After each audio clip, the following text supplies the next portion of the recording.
রাত পোহালেই পয়লা বৈশাখ, তাই সকাল সকাল বেরিয়ে পড়েছি শপিং করব বলে। আর আজকের ওয়েদারটা এত সুন্দর ছিল। প্রতি বছরের মতো এবছরও মা টাকা পাঠিয়ে বলে দিয়েছে তুই আর সৌরভ নতুন কিছু কিনে কিন্তু অবশ্যই পড়িস।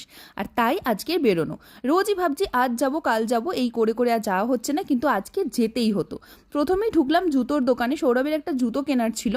তারপর চলে গেলাম জামা কাপড় কিনতে। বাড়িতে পরার মতোই টুকটাক জিনিসপত্র কিনলাম। আর এখানে এসেও দেখলাম অনেক বাঙালির ভিড়। বুঝলাম পয়লা বৈশাখের তোড়জোড় এখানেও ভালোই চলছে। আর শপিং টপিং করে বেরিয়ে পড়লাম। আজকে আর শপিং মলে পেট পুজোটা করিনি, বাড়ি এসে গেছি। আর এবার তোমাদের চলো দেখাই। এটা সৌরভের একটা স্পোর্টস শ্যু, যেটা সৌরভ নিজেকেই নিজে গিফট করেছে।